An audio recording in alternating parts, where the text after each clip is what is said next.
My name is Margaret Whitmore. I'm 72 years old, living in a historic mansion near the old quarter of Charleston, South Carolina. A quiet, nostalgic place, and to me, a space built on a lifetime of love. My husband George passed away 12 years ago, leaving me with this house, a sleek black Mercedes Maybach in the garage, and an investment fund worth more than $600,000. I've never lacked for anything, but I've also never flaunted wealth. I live simply, gracefully, just the way George always wanted me to carry myself, with quiet dignity. I used to think that, at this age, the only things left to worry about were watering the garden, enjoying the sunrise, and waiting for my grandchildren to visit, but I was wrong. I was too naive.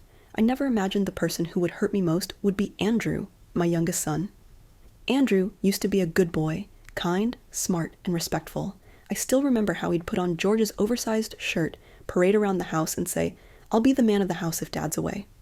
Those memories remain so vivid that it breaks my heart every time I look into the man he's become. But what hurt me most was what Andrew did behind my back. How far do you think a son would go to betray his own mother? Don't take your eyes off this story if you want to know what happened next. And don't forget to subscribe. Together, we'll uncover the truths buried deep within this very house. At 36, Andrew is successful, well known in the real estate industry, but behind the spotlight is something cold, calculating, something I never saw in his eyes as a child. Recently, he's been visiting me more often. Not to check on my health, not to share stories about his son. No, he came to seriously discuss the estate. "You should simplify your life, Mom," he said one afternoon, stepping into the living room without even bothering to remove his sunglasses. "You're living alone in a house worth nearly $3 million. Honestly, you could move somewhere more comfortable. Like Rivercrest, that luxury retirement residence." I looked at him and gave a dry smile. "Rivercrest is where people go to wait for the end, Andrew. I'm still sharp enough to know exactly what you're thinking." He pursed his lips, didn't argue, just shifted tactics. "I just want you to live more comfortably. Melissa and I will take care of the house. Keep it in the family. This house is where your father proposed to me, where both of you took your first steps, where he took his final breath. This isn't real estate. This is memory." Andrew didn't say anything, but exactly 1 week later, he returned, this time dressed in an Armani suit and accompanied by a man who introduced himself as a financial advisor. They sat across from me in the study, laying out a thick stack of documents, property transfer papers, power of attorney forms, and a contract offering me lifelong residency if I relinquished ownership. "You don't have to sign anything today," Andrew said smoothly. "Just take your time. I'm only looking out for you." I pretended to read through the papers, eyes scanning line by line. The house, George's company shares, several personal assets. All of it meant to be shifted into Andrew's control. All of it, except the $600,000 investment fund. He had no idea it existed. George had set it up privately, a trust fund known only to me and our longtime attorney, Mr. Claiborne. I gently closed the folder, set it on the glass table, and smiled. "Do you know why your father never told you about all our assets?" I asked. Andrew blinked. "What do you mean?" "Because he once told me a good son never sees his mother as a liability or an investment." The air in the room froze. Andrew stood up. He didn't say another word, just gave a stiff nod and walked out, the so-called advisor trailing behind him. I stayed in that chair a while longer, running my fingers slowly across my diamond wedding ring, the one George gave me when he knelt in the middle of the tulip garden so many years ago. Everything was shifting, and I knew Andrew wasn't finished. He thought I was weak, lonely, easily swayed. But he forgot that I was the wife of George Whitmore, the man who taught me how to see through people without losing my compassion. I wasn't afraid of Andrew. What frightened me was the quiet collapse of something I had believed was unbreakable, a mother's love for her son. The next day, I got a call from the bank. "Mrs. Whitmore, we've received a request from your son asking to access joint accounts under the name Margaret Whitmore." I nearly dropped the phone. "There are no joint accounts," I said coldly, "and my son has no authority over any of my assets." "We've denied the request, ma'am, but we thought you should be aware." I hung up.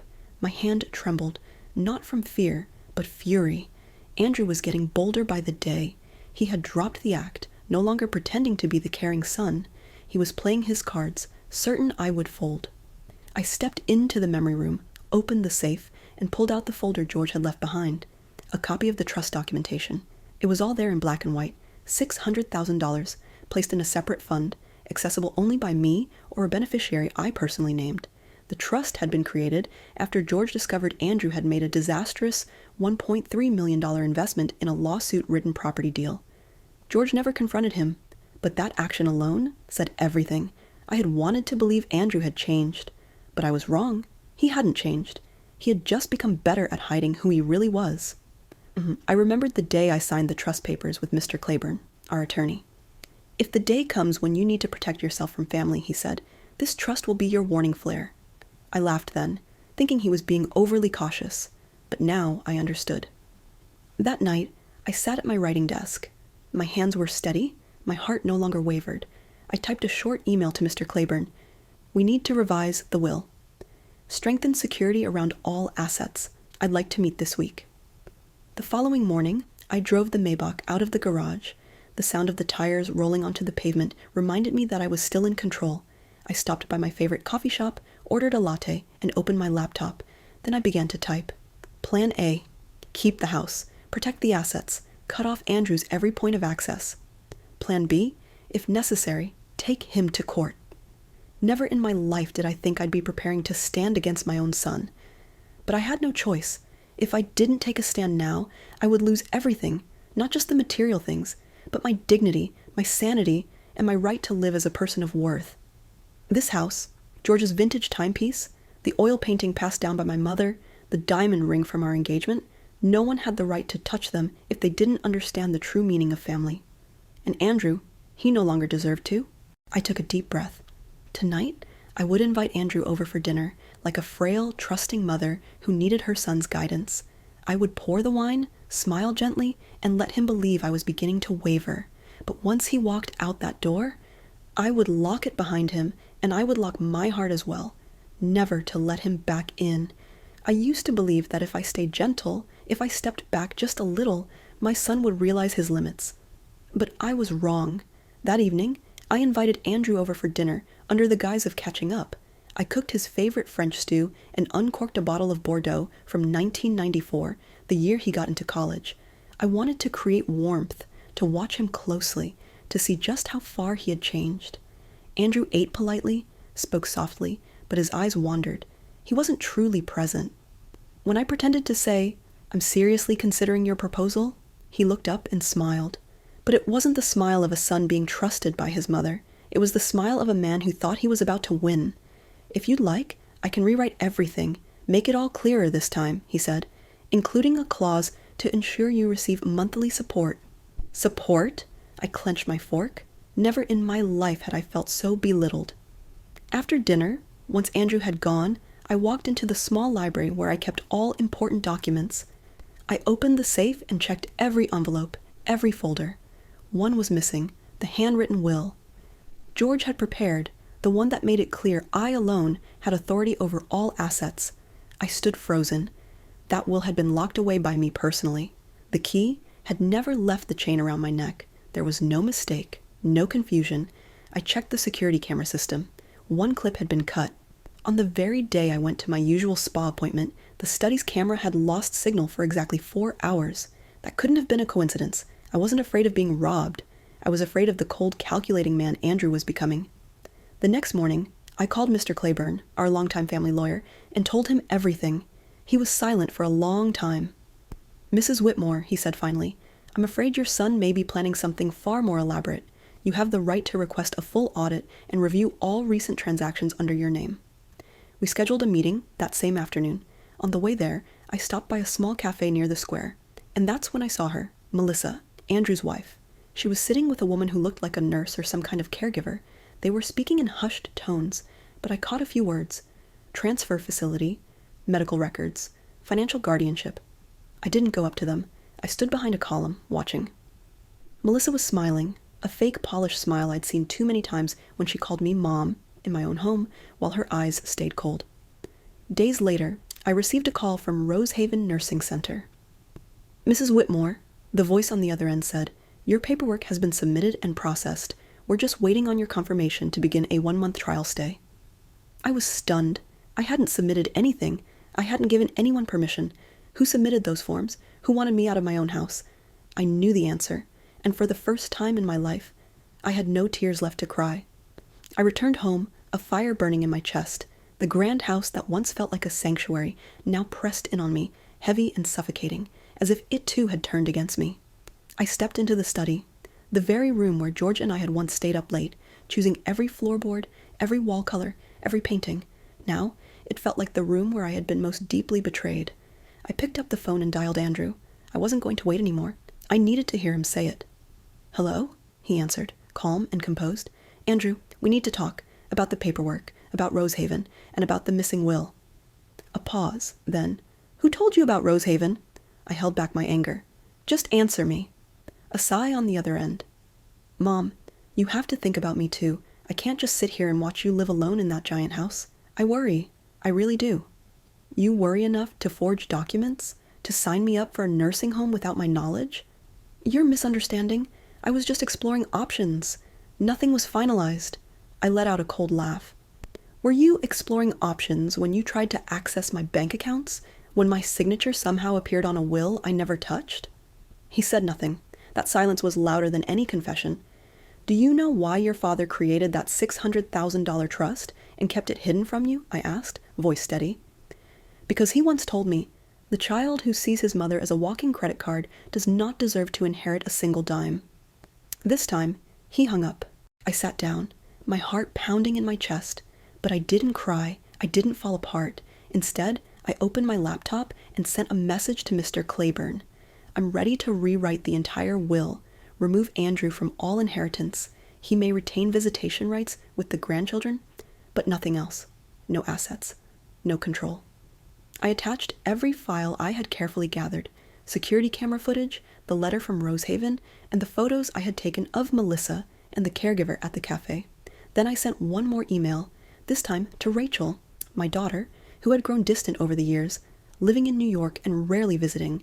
But I needed someone else to know. I needed a witness. I wrote just one line. "Your brother is trying to take everything. I need you home." 3 hours later, Rachel called. "Mom, what's going on?" she asked, panic in her voice. "I'm booking a flight now." I turned off the lights in the study and stepped out onto the balcony. The city lights had begun to flicker on, but inside me, a different light had ignited, the fire of a war I never wanted, but could no longer avoid. I didn't want to fight my son, but I refused to let myself become a silent mother, a fragile shadow to be moved, erased, or replaced. I am Margaret Whitmore. I built this family with love and grit, and I would not let it fall apart because of greed, even if that greed came from my own flesh and blood. I'm not the kind of woman who screams or throws dishes when she's been betrayed. I've lived long enough to know that outbursts rarely lead to justice. If you want to protect yourself, if you want to reclaim your dignity, you have to do it quietly, and it was in that silence that I began to overturn the chessboard Andrew thought he had already won. The next morning, I asked Mr. Claiborne to come to the house. For the first time in years, I reopened every original asset file, not just the will, but the deed to the house, George's equity in his former law firm, and the list of artworks I personally owned. The oil painting, Woman in a Hat, hanging in the dining room, valued at $180,000, George's collection of vintage watches, including a rare Patek Philippe, worth nearly $90,000. "We need to seal everything," I told Claiborne. "I no longer trust anyone stepping into this house without an agenda." He nodded. "I'll contact an independent appraiser and have everything cataloged. Also, I recommend you change the locks and reset the safe codes." "Already done," I replied. "Yesterday." I didn't sleep much that night. I walked through every room of the mansion, touching each wall, each mahogany step that George once polished with his own hands. I couldn't believe I'd come to this, preparing for war with the very child I carried and raised. But the deepest pain wasn't that Andrew wanted to take the assets. It was that he never once asked me sincerely, "What do you want, Mom?" I didn't speak to Andrew the entire following week. I still replied to his texts, still sent photos of his son when he asked, still pretended I just needed time to think. But behind the thick velvet curtains and the polished silver tea set, I poured from each morning. I was rewriting my life, through the law, through evidence, through moves he could never see coming. Claiborne and I visited the bank and transferred $320,000 in liquid funds to a Swiss bank, protected under a secondary trust account requiring biometric authentication. I withdrew another $50,000 in cash and locked it inside a newly installed safe in my bedroom, the one room Andrew had never entered. I also hired a tech specialist to dismantle the old camera system and install a new one, offline, encrypted, and with backups saved to a handheld hard drive that never left my possession. Rachel arrived on the 8th day after I texted her. She brought 2 suitcases, 3 folders of legal documents, and an expression filled with sadness. "I've suspected for a while," she said as she hugged me, "but I didn't think Andrew would go this far." "Maybe because he thinks I'm weak," I told her, "because I've stayed silent for too many years." Rachel helped me organize a complete inventory of personal assets, classifying every item of value as part of my legacy. She's a chief financial officer at a major insurance firm in New York, methodical, sharp, but above all, the only one who still looked at me like a daughter who believed her mother was everything. While reviewing the estate documents, Rachel found something important. Andrew had contacted a notary office to update financial guardianship records, a legal move only valid if I were declared mentally unfit. He was planning something bigger than I had imagined. We agreed not to confront him yet. Claiborne said, "Let him fall into his own trap. Everything is being recorded, but you must stay calm." I nodded. I was no longer the woman hoping her son would come back and say he was sorry. I was Margaret Whitmore, the woman using the law to protect what rightfully belonged to her, justice and dignity. 3 days later, Andrew returned. No call, no warning. He walked in wearing a gray suit, polished shoes, and holding a thick envelope. "I just spoke to my attorney," he said smoothly. "He has some new proposals you should consider. No need to sign anything now, but I really think it's time you had someone else manage things, just in case you're not as sharp in the future." I looked up and met his eyes. I didn't see the boy I once cradled. I saw a stranger speaking to me as if I were a depreciating asset. I said nothing, just invited him into the kitchen, poured him a cup of Earl Grey tea, his childhood favorite. He sipped it, still wearing that fake smile. "You know the property market's shifting," he said. "We'd get a better price now than next year. The Rivercrest unit is ready." I nodded calmly. "Andrew," I said, "what if I told you that all of my assets have already been transferred to a trust that you can't touch? What would you think?" His face hardened. "What if I told you every document you've submitted is void, because I'm still of sound mind and have legal certification to prove it? Would that disappoint you?" He set the teacup down. "What are you doing?" I tilted my head. "I'm not doing anything. I'm simply protecting myself and George." He stood abruptly. "I can't believe you doubt me like this." "It's not doubt," I replied softly. "It's recognition." He said nothing else. He turned and walked quickly out the door, leaving the thick envelope on the table. I didn't open it. Rachel came down the stairs. She'd heard everything. Her eyes shimmered with both sadness and pride. "I knew you were still strong," she said. "We'll protect everything. Together." That night, Claiborne and I signed the new will. It read, "All properties, stocks, artwork, and investments shall be transferred into the George and Margaret Whitmore Foundation, dedicated to education, community development, and elder care. Named individual beneficiary, Rachel Whitmore. Disinherited, Andrew Whitmore, due to severe violations of family ethics." I didn't feel triumphant as I signed it. I felt sorrow, but I knew some lines cannot be crossed, and betrayal by your own child is one of them. I never thought I'd have to print a copy of my husband's power of attorney just to protect myself from my own son. But life rarely plays out the way we hope. It has a way of dragging people into the light, and sometimes that light hurts the most. A week after that tense dinner with Andrew, I received a letter from a law firm I had never heard of. It was signed by someone named Bradley Kemp, a lawyer legally appointed by Andrew Whitmore to address unresolved ownership issues regarding the Whitmore estate. The letter was filled with cold legal language. It demanded clarification of the mental fitness and lucidity of Mrs. Margaret Whitmore, referenced potential legal irregularities surrounding recent changes to the will, and, worst of all, requested that I voluntarily withdraw from managing estate decisions until an official psychological assessment is completed by an independent specialist. In plain terms, Andrew had declared war on his own mother. I finished reading, my hands steady, but my heart ice cold. There was no more doubt, no more room for excuses. Andrew wasn't just being manipulative. He was trying to legally disqualify me to justify his greed. What he didn't know was that I was 3 steps ahead. I handed the letter to Claiborne. He gave a quiet, knowing smile. Not smug, but sad. "You've done everything you need to," he said gently. "Now it's time to bring this into the open." And that's exactly what we did. Openly, lawfully, without fear. All documentation was notarized and made public. The new will was presented in a private meeting that included representatives from the bank, asset valuation experts, and members of the community board, the same board overseeing the launch of the George and Margaret Foundation. The meeting was fully recorded. I wore a deep navy velvet dress and the pearl necklace George had gifted me on my 50th birthday. I sat upright at the center of the room, holding the leather-bound volume labeled Whitmore Legacy Trust. Andrew arrived late with his lawyer, Bradley Kemp. His eyes narrowed when he saw the cameras.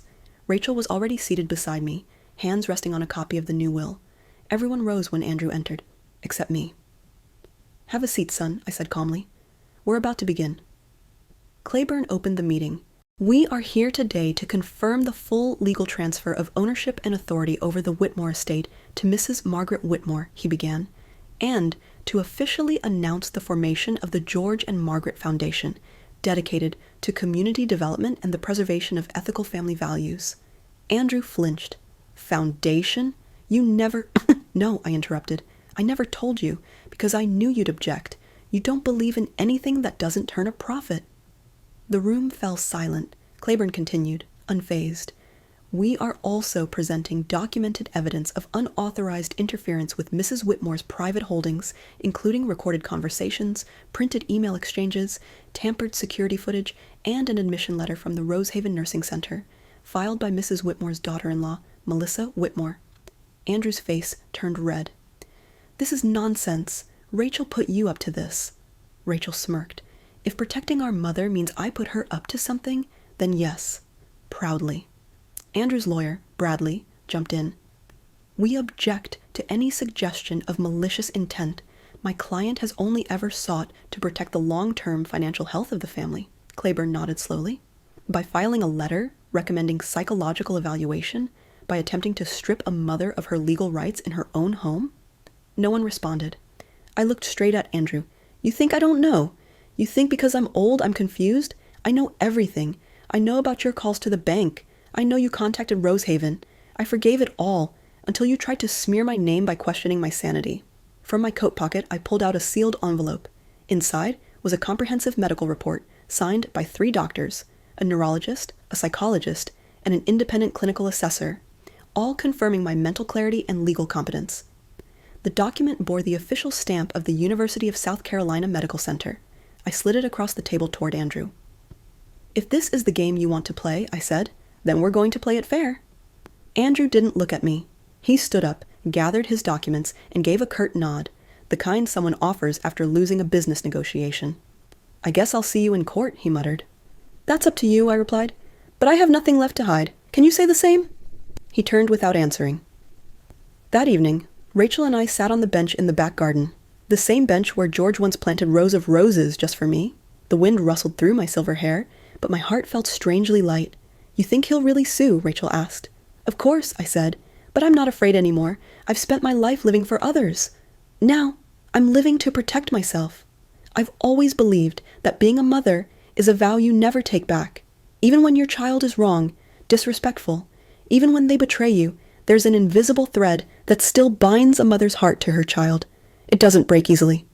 But sometimes, when wounds outweigh dignity, when pain grows thicker than love, even a mother must choose to let go." I sat by the bedroom window, the soft amber light of the chandelier reflecting off my wedding ring, the one George gave me all those years ago. I used to look at that ring whenever I needed to summon patience, to remember the image of a peaceful family. But tonight, the ring reminded me of something else. True love never comes with conditions. Andrew was no longer the son with a compassionate heart. He had become a man trying to redraw my role, as if I were simply an obstacle. 3 days after the legal confrontation, he came back, alone. No lawyer, none of his usual arrogance. He wore a plain white shirt, no tie, and entered through the back door, just like he did when he was little. "Mom," he said, "I know I was wrong." I didn't respond. I was brewing tea, my hands steady, but my heart rippling like a pond under wind. I hadn't expected him to return so soon. I hadn't expected an apology, but I also didn't know if that apology was real, or just his final move. "You didn't have to humiliate me like that," he continued. "Not in front of everyone. You know what that did to my reputation?" I gently set the teacup down on its porcelain saucer, and in that moment, I understood. He wasn't sorry for betraying me. He was sorry he failed. "You're here," I said, "not because you care about me, but because you're afraid of losing face." He swallowed hard. "That's not true. If you gave me another chance, I'd do it right this time. I'd take care of you. We could go back to how things were." Back to how things were? Back to when I trusted him? When I put his name on everything? When I believed that blood was thicker than betrayal? I looked straight into his eyes, the same eyes I once watched over fevers and bedtime stories. Now they were filled with confusion, fear, and a tired kind of regret. "You know," I said slowly, "almost anything can be forgiven, if it comes with true remorse." He nodded eagerly. "But forgiveness doesn't mean returning to what was. Forgiveness doesn't mean I'll hand you the keys to this house. It doesn't mean I'll undo the will or dissolve the foundation. It doesn't mean I'll forget what you did to me or to my name." "I understand," he whispered. I just want a chance to start over, even in a different role." I stayed quiet for a long moment. Then I pulled an envelope from the drawer. "This is a trust I created for your children," I said. "You will not have access to it, but I will allow you to visit me on holidays, so long as you keep your promise. No talk of money, no mention of assets, and no interference in my affairs." Andrew took the envelope with both hands. He said nothing more. But I saw his fingers trembling. He stood up and looked around the kitchen, once full of laughter, the place where he used to beg for grilled cheese sandwiches. Then quietly, he walked to the door and closed it behind him. I stayed where I was. My hand rested on the now cold teacup, but inside, something had broken, and something else had been born. I didn't choose to sever ties completely, but I didn't choose blind forgiveness either. I chose a new path, one where a mother's love was no longer used, and family was no longer an excuse for manipulation. Rachel stepped into the kitchen and saw me sitting quietly. "Are you okay, Mom?" she asked. I smiled. "Better than ever." Spring came late that year, but inside me, a new season had already begun. It wasn't because the will had been rewritten, it wasn't because I had won a legal battle, and it wasn't even because Andrew had finally backed down. It was because, for the first time in many, many years, I felt like myself. A 72-year-old woman, no longer defined by her children, no longer confined by her age, and no longer swallowed by the belief that she was supposed to sacrifice everything. I was no longer a shadow in my own home. I was the flame keeper, bright, warm, and full of life. Each morning, I didn't wake up out of obligation. I woke up out of joy. I made tea and stepped into the garden, where the rose bushes George had once planted were beginning to bloom. I read by the sunroom window, wrote in my journal every afternoon, and worked with Rachel on launching a literacy program for the elderly, funded by the George and Margaret Whitmore Foundation. The mansion was no longer just a place to live. It was a symbol of everything I had preserved: dignity, independence, and unconditional love for myself. Rachel brought the grandchildren to visit every week. Little Elise, my granddaughter, liked to sit on my lap and read comic books. "Grandma's like a queen," she said, "because you live in a castle." I smiled, brushing her hair behind her ear. "And queens don't need a crown," I told her. "Only courage." One evening, I opened an old drawer, the one where I kept all of George's letters. I found one he wrote to me when Rachel was born.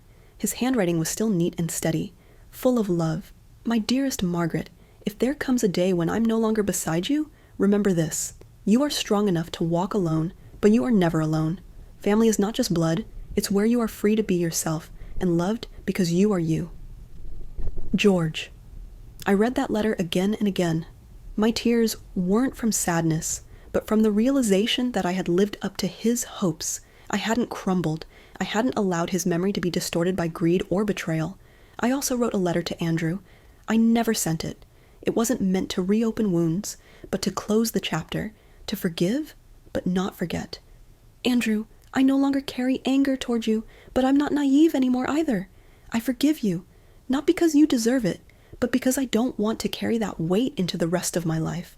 But I won't forget, because I need you to understand that family is a privilege, not a right. If there ever comes a day when you truly change, come find me, not with your hands outstretched, but with a heart ready to speak honestly." Mom. I folded that letter and placed it in a wooden box alongside family keepsakes, like sealing away the final chapter of an old book. On the day of the George and Margaret Foundation's launch, I stood before nearly 200 people. Some were familiar, some were strangers, some were elderly in wheelchairs, eyes full of quiet hope.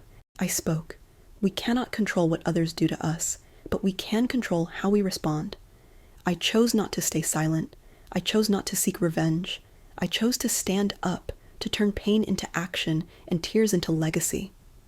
This foundation is for anyone who's ever been overlooked, forgotten. No one should grow old in loneliness if we still remember each other. The room erupted into applause. Rachel looked at me, her eyes wet with pride, and I knew, somewhere in the rustling of the trees, George was smiling too. That evening, after the guests had gone, I changed clothes and stepped barefoot into the garden. The last sunlight spilled across the grass. I stood before a blooming rose bush, took a long, slow breath. I no longer feared solitude. I no longer worried about who would remember me. I had lived, I had loved, I had been hurt, and I had come back, not with power or wealth or control, but with freedom, forgiveness, and peace. There are wounds in life that don't bleed, but cut all the way to the soul. The worst of them often come from the people we once loved the most. But Margaret's story reminds us, family is not automatic. It's a choice that must be upheld with kindness and respect. Being a mother doesn't mean surrendering forever. Forgiveness doesn't mean letting others keep hurting us. And strength, true strength, is often found in setting boundaries and learning to love ourselves properly. Margaret didn't choose vengeance. She chose to speak up. She chose to hold on to her humanity even in heartbreak. And in doing so, she kept her home, her dignity, and her right to live in peace. This story isn't just for mothers. It's for all of us, anyone caught between love and limits, between silence and forgiveness. And maybe we'll learn that the strongest kind of healing isn't the kind that ends in tears, but in the quiet decision not to be broken. If you were touched by this story, if you see somewhere the image of your own mother, yourself, or a woman who has been forgotten, and if Margaret's story touches you, leave a comment and hit like if you believe kindness should be protected.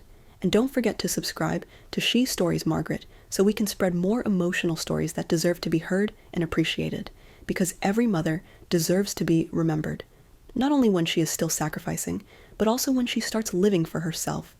This is a fictional story and is not intended to offend or target anyone. The story is created solely to convey a meaningful lesson to the viewer, and all character names are completely fictional.